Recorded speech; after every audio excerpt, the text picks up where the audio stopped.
Good morning dear students, welcome to your class.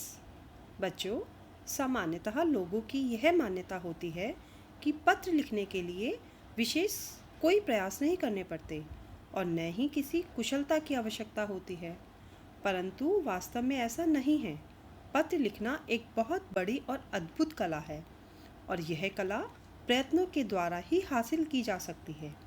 सही व रचनात्मक ढंग से लिखा गया पत्र निश्चित रूप से न केवल हमारा प्रभुत्व बढ़ाता है, बल्कि हमारे व्यक्तित्व की छाप भी पाठक पर अवश्य छोड़ता है।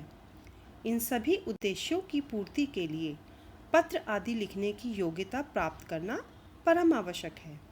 इस कला में सिद्धहस्त व्यक्ति दूरस्थ अपरिचित व्यक्ति को पत्र द्वारा प्रभावित करके अपना परम मित्र बना सकता है, अथवा किसी संस्था में नौकरी प्राप्त करना भी उसके बाएं हाथ का खेल बन जाता है। भाव यह है कि अभीष्ट सिद्धि के लिए किसी कठिनाई का सामना नहीं करना पड़ता, अतः इसे लिखने और इसके आकार प्रकार की पूरी जानकारी होना अति आवश्यक है। तो आइए बच्चों, पत्र लेखन के प्रकार व प्रारूप के विषय में विस्तृत जानकारी प्राप्त करते हैं। बच्चों, पत्रों का हमारे जीवन में बहुत महत्व है। इसीलिए कलात्मक अभिव्यक्ति के समस्त लिखित साधनों में पत्र आज सबसे प्रमुख, शक्तिशाली, प्रभावपूर्ण और मनोरम साधन माना जाता है। पत्र से लेखक व पाठक दोनों के बीच निकटतम आत्मीयता बनी रहती है। अतः पत्र लिखने से पूर्व हमें कुछ विशेष बातों पर ध्यान देना अति आवश्यक है। जैसे नंबर 1, सरलता व स्पष्टता। पत्र की भाषा सरल, स्वाभाविक तथा स्पष्ट होनी चाहिए। इसमें कठिन शब्द या साहित्यिक भाषा का प्रयोग नहीं किया जाना चाहिए, क्योंकि जटिल व क्लिष्ट भाषा के प्रयोग से पत्र नीरस व प्रभावहीन बन जाते हैं। नंबर 2, शिष्टता। विनम्रता व शिष्टता व्यक्ति का ही नहीं, अपितु पत्र का भी विशेष गुण है, क्योंकि पत्र में लेखक का व्यक्तित्व झलकता है। अतः सरकारी, व्यावसायिक तथा अन्य औपचारिक पत्र की भाषा शैली शिष्टतापूर्ण होनी चाहिए। अस्वीकृति, शिकायत और नाराजगी भी शिष्ट भाषा में ही प्रकट की जाए तो उसका प्रभाव अधिक पड़ता है। नंबर 3, संक्षिप्तता। हमें अनावश्यक विस्तार से बचना चाहिए, अर्थात पत्र जितना संक्षिप्त व गढ़ा हुआ होगा उतना ही अधिक प्रभावशाली भी होगा। संक्षिप्तता का अर्थ यह नहीं कि पत्र अपने आप में पूर्ण ना हो। पत्र को व्यर्थ के शब्द जाल से मुक्त कर होना चाहिए, अर्थात पत्र में अनावश्यक शब्दों का प्रयोग नहीं किया जाना चाहिए।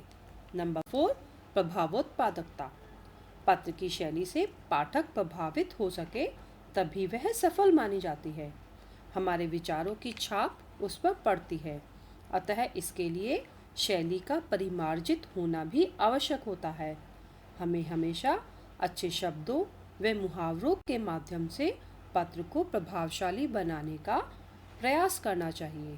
नंबर 5, आकर्षकता। पत्र का आकर्षक होना भी बहुत महत्वपूर्ण होता है। नंबर 6, मौलिकता। मौलिकता भी पत्र का एक महत्वपूर्ण गुण है। पत्र लिखते समय इस बात का विशेष ध्यान रखना चाहिए कि पत्र में हम स्वयं के विषय में कम तथा प्राप्तकर्ता के विषय में अधिक लिखें। And number 7, उद्देश्यपूर्णता। कोई भी पत्र अपने कथन या मंतव्य में स्वतः संपूर्ण होना चाहिए। उसे पढ़ने के उपरांत तद विषयक किसी भी प्रकार की जिज्ञासा, शंका या स्पष्टीकरण की आवश्यकता शेष नहीं रहनी चाहिए। पत्र लिखते समय इस बात का विशिष्ट रूप से ध्यान रखा जाना चाहिए कि कथ्य अपने आप में पूर्ण तथा उद्देश्य की पूर्ति करने वाला हो। तो इन विशेष बातों को ध्यान रखते हुए हमें पत्रों को लिखना चाहिए। आइए अब पत्रों के मुख्य अंगों के विषय में जानकारी प्राप्त करें। नंबर 1, प्रेषक का पता एवं दिनांक।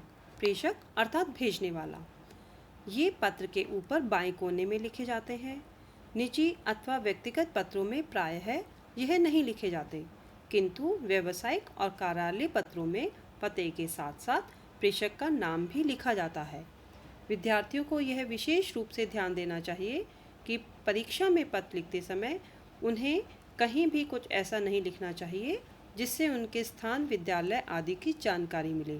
अतः प्रेषक के स्थान पर परीक्षा भवन लिखना ही उचित होता है। नंबर 2, प्रापक का पदनाम व पता। प्रापक अर्थात पाने वाला। प्रेषक के बाद पृष्ठ के बाईं ओर पत्र पाने वाले का नाम व पता लिखा होना चाहिए। नाम की जगह कभी कभी केवल पदनाम भी लिखते हैं। नंबर 3, विषय संकेत। औपचारिक पत्रों में यह अति आवश्यक होता है कि जिस भी विषय में पत्र लिखा जा रहा है उस विषय को अत्यंत संक्षेप में पाने वाले के नाम और पते के पश्चात बाईं ओर से विषय शीर्षक देकर लिखना चाहिए। इससे पत्र देखते ही पता चल जाता है कि मूल रूप से पत्र का विषय क्या है। लेकिन यह केवल औपचारिक पत्रों में ही लिखा जाता है। अनौपचारिक पत्रों में विषय संकेत नहीं लिखे जाते। नंबर 4, संबोधन। विषय के बाद पत्र के बाईं ओर संबोधन सूचक शब्दों का प्रयोग किया जाता है, जैसे व्यक्तिगत पत्रों में प्रिय मित्र या प्रिय भाई इत्यादि, या आदरणीय पिताजी आदि। और अपने बड़ों के लिए प्रिय के स्थान पर पूज्य या मान्यवर आदि शब्दों का प्रयोग किया जाता है। तथा सरकारी पत्रों में यह कार्य प्रिय महोदय या प्रिय महोदया के द्वारा संपन्न कर लिया जाता है। नंबर 5, अभिवादन।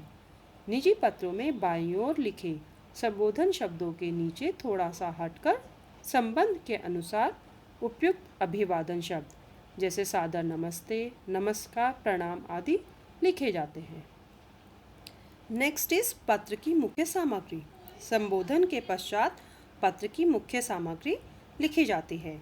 आवश्यकता, समय तथा परिस्थिति के अनुसार विषय में परिवर्तन होता रहता है।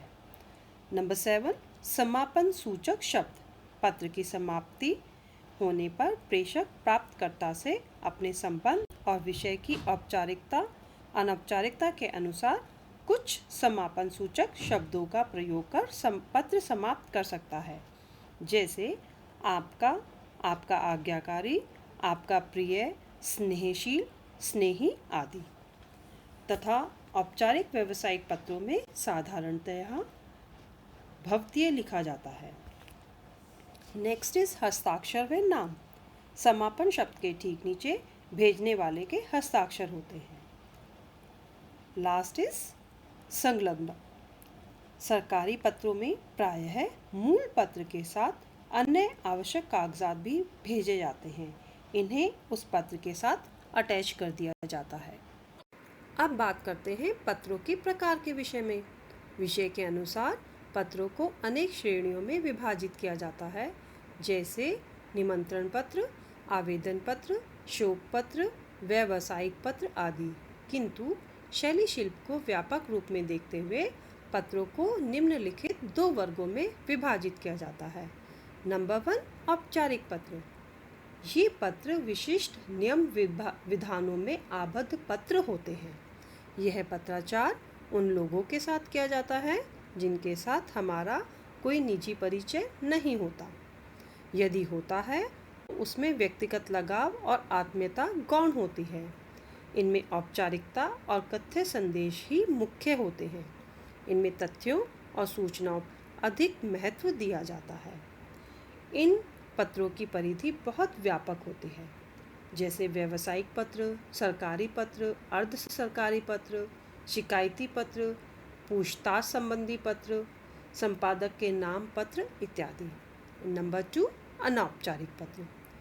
यह पत्राचार उनके साथ किया जाता है जिनसे हमारा व्यक्तिगत संबंध होता है। इसे व्यक्तिगत पत्राचार भी कहा जाता है। इसीलिए इन पत्रों में व्यक्तिगत सुख दुख का ब्यौरा और विवरण होता है। ये पत्र अपने परिवार के लोगों, मित्रों और निकट संबंधियों को लिखे जाते हैं। आइए अब औपचारिक पत्रों के विषय में विस्तृत जानकारी प्राप्त करें। ये पत्र एक विशिष्ट प्रकार के ढांचे अथवा प्रारूप में रखकर प्रस्तुत किए जाते हैं। इन्हें 4 भागों में विभाजित किया गया है। नंबर 1, प्रार्थना पत्र, नंबर 2, कार्यालयीय पत्र, नंबर 3, संपादकीय पत्र एंड नंबर 4, व्यावसायिक पत्र। प्रार्थना पत्र। जिन पत्रों में निवेदन अथवा प्रार्थना की जाए, ये पत्र प्रधानाचार्य को अथवा नौकरी हेतु आवेदन के लिए लिखे जाने वाले पत्र होते हैं। नंबर 2, कार्यालयी पत्र। विभिन्न कार्यालयों के बीच लिखे जाने वाले पत्र कार्यालयी पत्र कहलाते हैं। ये पत्र एक कार्यालय से दूसरे कार्यालय को या किसी व्यक्ति द्वारा सरकारी अथवा अर्ध सरकारी संस्था को या विभाग को तथा सरकारी अधिकारी द्वारा व्यक्ति विशेष को लिखे जाने वाले पत्र होते हैं। नंबर 3, संपादकीय पत्र, जिन्हें हम एडिटोरियल लेटर भी कहते हैं। इनके अंतर्गत शिकायत, समस्या, सुझाव, अपील और निवेदन के लिए लिखे गए पत्र आते हैं, जो कि किसी न्यूज़पेपर के एडिटर को लिखते हैं। एंड नंबर 4, व्यावसायिक पत्र अर्थात बिजनेस लेटर्स। ये व्यापारियों, कंपनियों, दुकानदारों, प्रकाशकों आदि को लिखे जाने वाले पत्र होते हैं। आइए बच्चों, प्रधानाचार्य जी को लिखे जाने वाले पत्र का प्रारूप देखें। लेकिन सबसे पहले मैं एक बात स्पष्ट करना चाहूँगी कि जब भी हम कभी कोई पत्र लिखते हैं तो उसे लेफ्ट मार्जिन के अलॉन्ग ही लिखते हैं। प्रारूप देखिए। सबसे पहले लेफ्ट साइड में सेवा में प्रधानाचार्य या प्रधानाचार्य जी, यानी अगर मेल है तो प्रधानाचार्य और फीमेल है तो प्रधानाचार्य जी। उसके उपरांत विद्यालय का नाम एवं पता आ जाएगा। तत्पश्चात विषय लिखा जाएगा। अब यहाँ पर विषय का उल्लेख हम शॉर्ट में करेंगे, यानी जो भी प्रश्न में दिया गया है उस विषय से संबंधित हम उसका उल्लेख शॉर्ट में करेंगे। अब क्योंकि यह औपचारिक पत्र है तो औपचारिक पत्र में विषय लिखना अनिवार्य होता है। उसके पश्चात हम महोदय, महोदया या श्रीमान जी, जो भी संबोधन सूचक शब्द का प्रयोग हम करना चाहते हैं वह लिखेंगे। तत्पश्चात पत्र का विस्तार अर्थात विषय से संबंधित हमें जो भी बात अपनी लिखनी है उस बात का हम उल्लेख करेंगे। फिर समापन हेतु प्रयोग की जाने वाली पंक्तियों का प्रयोग करेंगे, यानी जिस भी प्रकार हम समापन करना चाहते हैं हम पत्र का समापन करेंगे। फिर धन्यवाद का ज्ञापित करेंगे। तत्पश्चात बॉयज़ जो हैं वो आपका आज्ञाकारी शिष्य लिखेंगे और गर्ल्स आज्ञाकारिणी शिष्या। फिर अपना अपना नाम आ जाएगा। उसके बाद में आपकी कक्षा और उसका वर्ग, यानी आपकी क्लास और सेक्शन, एंड देन अनुक्रमांक मीन्स योर रोल नंबर, और उसके बाद में दिनांक लिख दी जाएगी। आवेदन अथवा प्रार्थना पत्र का उदाहरण देखिए। क्वेश्चन है, अपने प्रधानाचार्य को छात्रवृत्ति के लिए एक आवेदन पत्र लिखें। अर्थात यह पत्र जो है प्रधानाचार्य जी को स्कॉलरशिप के लिए लिखा जा रहा है। एड्रेस में लिखा है परीक्षा भवन, नई दिल्ली, दिनांक 15 अप्रैल। अब 15 अप्रैल के बाद में जो भी है, यानी डेट आप अपने अकॉर्डिंग चेंज कर सकते हैं। यहाँ पर देखिए जो भी पता या जितनी भी सारी चीज़ें लिखी गई हैं वो बाईं तरफ लिखी गई हैं। उसके पश्चात आता है प्रधानाचार्य, चिरंजीव भारती स्कूल, पालम विहार, गुड़गांव। अब यहाँ पर आप अपने स्कूल का पता लिखेंगे। तत्पश्चात संबोधित करने हेतु इन्होंने लिखा है माननीय महोदय, तो आप आदरणीय प्रधानाचार्य जी भी लिख सकते हैं या माननीय महोदया लिख सकते हैं, क्योंकि आपकी प्रिंसिपल फीमेल है। उसके उपरांत विषय आया है छात्रवृत्ति के लिए आवेदन। अब पत्र का विस्तार देखिए किस प्रकार लिखा गया है। कल कक्षा अध्यापिका श्रीमती मंजू मल्होत्रा द्वारा यह सुनकर अत्यंत प्रसन्नता हुई कि विद्यालय के उन छात्र छात्राओं को छात्रवृत्तियां दी जाएंगी जो 80% अंक प्राप्त करने के साथ साथ किसी न किसी सांस्कृतिक प्रवृत्ति में भी विशेष योग्यता रखते होंगे। विनम्र निवेदन है कि मैं उपयुक्त सभी शर्तों को पूरा करता हूँ। मुझे छात्रवृत्ति का गौरव प्रदान किया जाए। महोदय, पिछले वर्ष भी मैंने 8वीं कक्षा में 80% से अधिक अंक प्राप्त किए थे तथा भाषण प्रतियोगिता और कविता पाठ प्रतियोगिता में भी मैंने क्रमशः प्रथम और द्वितीय स्थान प्राप्त किया था। इस बार भी मैं अंतर विद्यालय वार्षिक भाषण प्रतियोगिता में पुरस्कृत किया गया हूँ और आशा करता हूँ कि मैं प्रथम सत्र की परीक्षा में भी 90% से अधिक अंक प्राप्त कर लूँगा। मैं विद्यालय की हॉकी टीम का कैप्टन भी हूँ तथा मेरे सभी अध्यापक मुझसे बहुत प्रसन्न हैं। आशा है आप मुझे छात्रवृत्ति की उपयुक्त सुविधा प्रदान करके अनुग्रहित करेंगे। मैं जीवन भर आपका आभार मानूंगा। धन्यवाद। आपका आज्ञाकारी शिष्य क ख ग कक्षा 10वीं अ।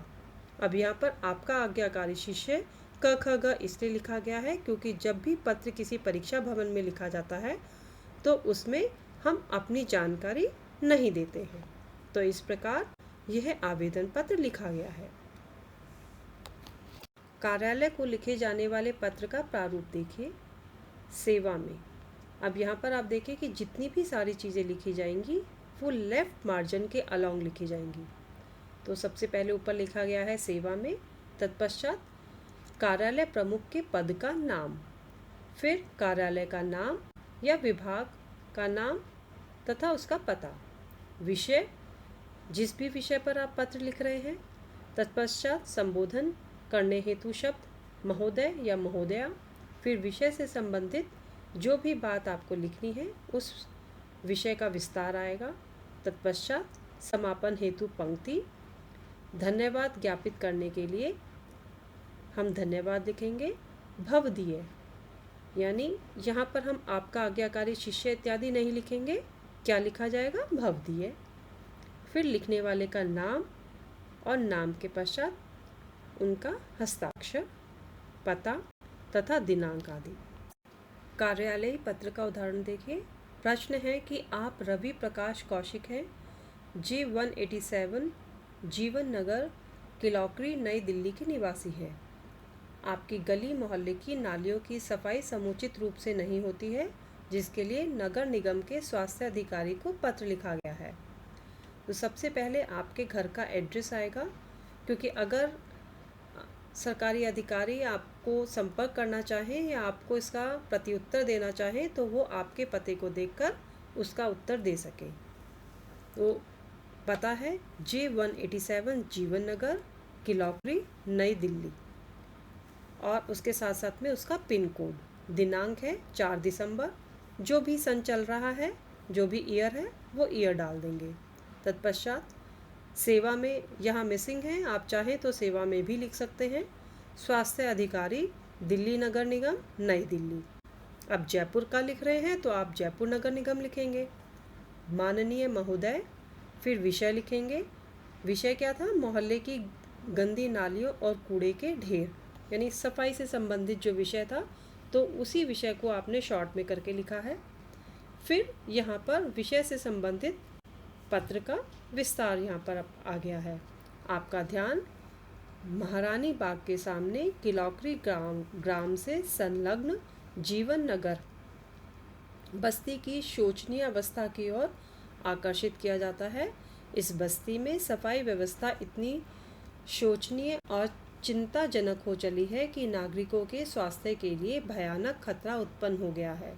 जगह जगह सड़ते हुए कूड़े कचरे के ढेर और उन पर भिनभिनाती मक्खियाँ किसी भी भयानक बीमारी को निमंत्रित कर सकती हैं।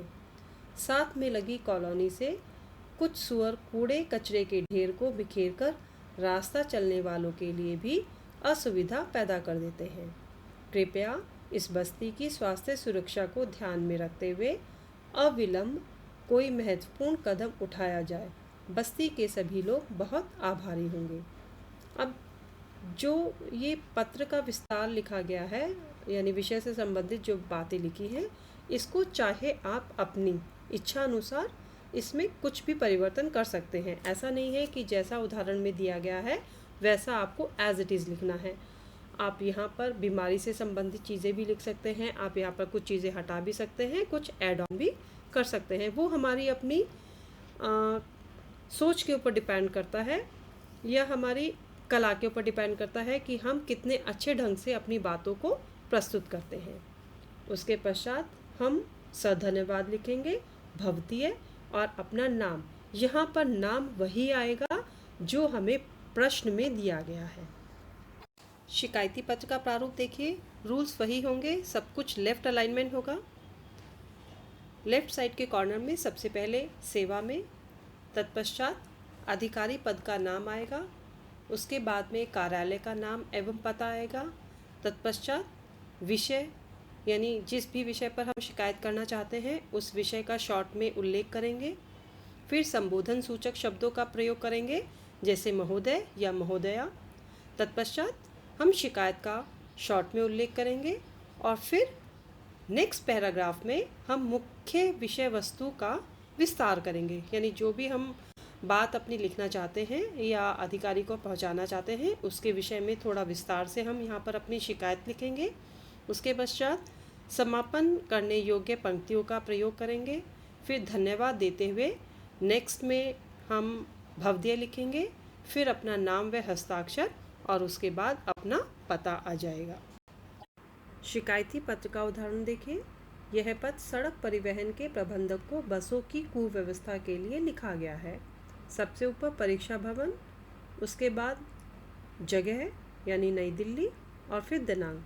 तो बच्चों जब भी आप पत्र लिखें हमेशा परीक्षा भवन ही लिखेगा और जगह का नाम व दिनांक। फिर अधिकारी पद का नाम क्या है? अधिकारी पद का नाम महाप्रबंधक, दिल्ली परिवहन निगम, क्योंकि ये दिल्ली परिवहन निगम को लिखा गया है। अगर जयपुर परिवहन निगम को लिखा जाएगा तो यहाँ पर जयपुर परिवहन निगम आ जाएगा। फिर सिंधिया हाउस नई दिल्ली, अर्थात यानी जिस भी जगह यह पत्र लिखा जा रहा है उसी जगह का पता आएगा। उसके पश्चात संबोधन सूचक शब्द मान्यवर, फिर विषय जो भी है, यहाँ पर विषय दिया गया है बसों की कुव्यवस्था। उसके पश्चात मुख्य विषय वस्तु आ जाएगी। मैं आपका ध्यान दिल्ली परिवहन निगम की बसों की कुव्यवस्था की ओर आकर्षित करना चाहता हूँ। दिल्ली में चल रही दिल्ली परिवहन निगम की बसें आज इतनी खस्ता हालत में हैं कि देश की राजधानी में इतने बड़े राज्य परिवहन निगम की बसों को देखकर तरस आता है तथा साथ ही हैरानी भी होती है कि क्या किसी देश की राजधानी में इससे घटिया बस व्यवस्था हो सकती है। बसों की सीटें प्रायः फटी हुई होती है, ये प्रायः देर से आती है। कई बार तो घंटों प्रतीक्षा करने पर भी बसों के दर्शन नहीं होते। यदि इक्का दुक्का बस के दर्शन भी हो जाए तो वह रूट पूरा करने से पूर्व ही खराब हो जाती है। यदि बस के संवाहक या चालक से बसों के देर से आने पर बातचीत की जाए तो उनकी अभद्र भाषा सुनने को मिलती है। विडंबना तो यह है कि दिल्ली परिवहन निगम के विभिन्न डिपो में हजारों बसें बेकार खड़ी हैं। न तो उन्हें ठीक कराया जाता है और न ही नई बसों का प्रबंध। इन खराब बसों की संख्या लगातार बढ़ती ही जा रही है। दिल्ली परिवहन निगम की बसों के अभाव में निजी बस वाले जनता को लूट रहे हैं तथा मनमाना किराया वसूल कर रहे हैं। मरता क्या नहीं करता, यात्रियों को मजबूरी में उन्हीं की बसों में यात्रा करनी पड़ती है। अब यहाँ पर समापन करने हेतु पंक्ति लिखी गई है। आप चाहे तो इसे अगले पैराग्राफ में भी लिख सकते हैं। पंक्ति क्या है? आपसे अनुरोध है कि आप दिल्ली की बस व्यवस्था की इस कुव्यवस्था पर गंभीरता से विचार करें तथा इसे सुधारने के लिए अविलंब कदम उठाएं, जिससे न केवल यात्रियों को यात्रा करने में सुविधा हो बल्कि दिल्ली परिवहन निगम की खोई प्रतिष्ठा भी पुनः प्राप्त हो सके। धन्यवाद। भवदीय क ख ग। बच्चों जब भी पत्र परीक्षा भवन से लिखा जाता है भवदीय के उपरांत अपना नाम व पता लिखने की जगह हम क ख ग ही लिखते हैं। इस बात का अवश्य ध्यान रखिएगा। तो चलिए अनौपचारिक पत्रों के विषय में विस्तार से चर्चा करते हैं। जो पत्र निजी, व्यक्तिगत अथवा पारिवारिक होते हैं उन्हें हम अनौपचारिक पत्र कहते हैं। इन पत्रों में किसी भी तरह औपचारिकता के निर्वाह का बंधन नहीं होता, अर्थात इन पत्रों में विषय इत्यादि लिखना अनिवार्य नहीं होता।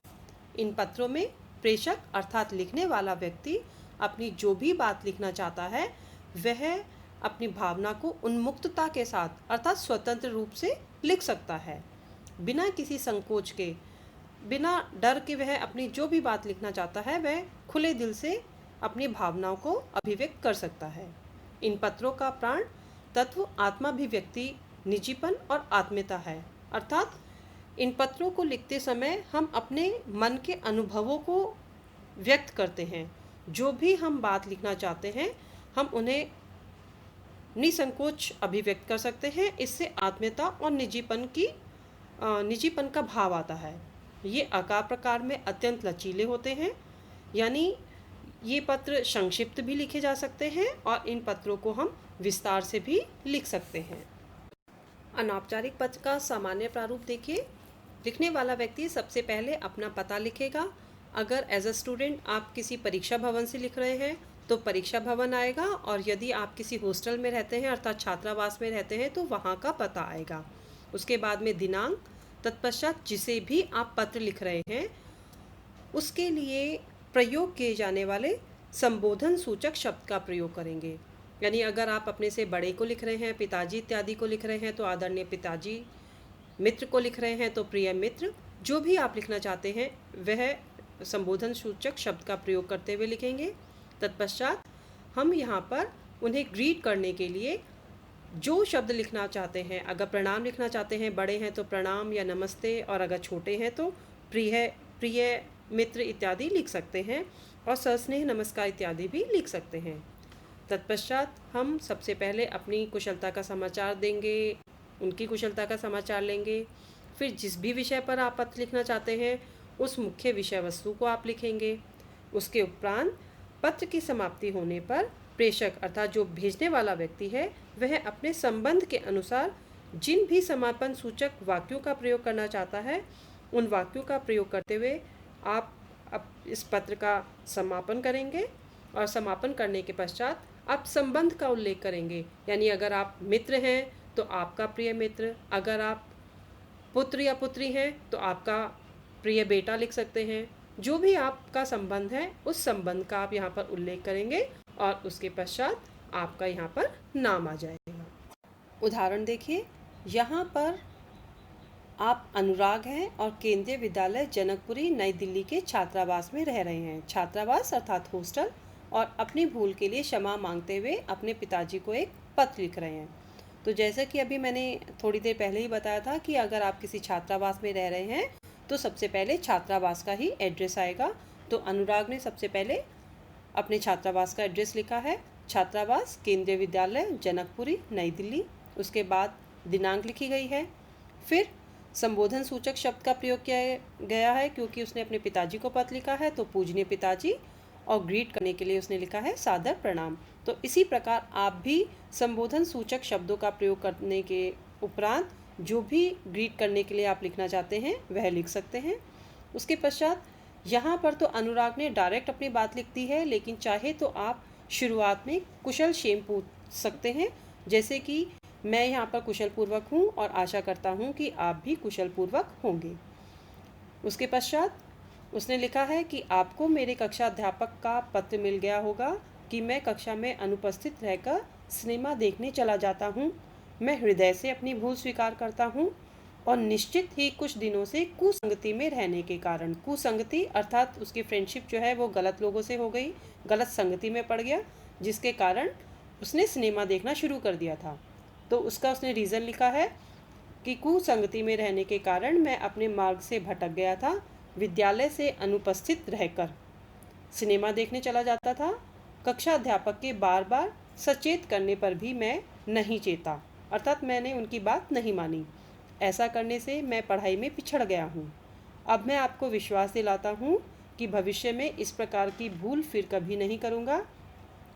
अथक परिश्रम से पढ़ाई की क्षति पूर्ति करूँगा। आदर्श विद्यार्थी की तरह अपना चरित्र निर्माण करते हुए विद्यार्जन करूँगा। मुझे आशा ही नहीं बल्कि पूर्ण विश्वास है कि मेरी इस भूल को पिताजी का विशाल हृदय क्षमा प्रदान करेगा। भविष्य में आपकी शिक्षाएं मेरे लिए प्रकाश स्तंभ का कार्य करेंगी। अब यहाँ पर उसने जो भी अपने मन के भाव थे वो अपने मन के भावों को उसने डिटेल में व्यक्त किया है। तो जितना अच्छा हमारी वोकैबलरी होगी हम उतने ही अच्छे शब्दों का प्रयोग करते हुए अपने पत्रों को लिख सकते हैं। उसके बाद उसने समापन किया है और समापन करने के लिए उसने अपनी माताजी को प्रणाम किया है, बड़ी दीदी को नमस्ते किया है और छोटी बहन के लिए उसने प्यार लिखा है। इसी प्रकार समापन आप भी करेंगे। तत्पश्चात आपका आज्ञाकारी पुत्र अनुराग।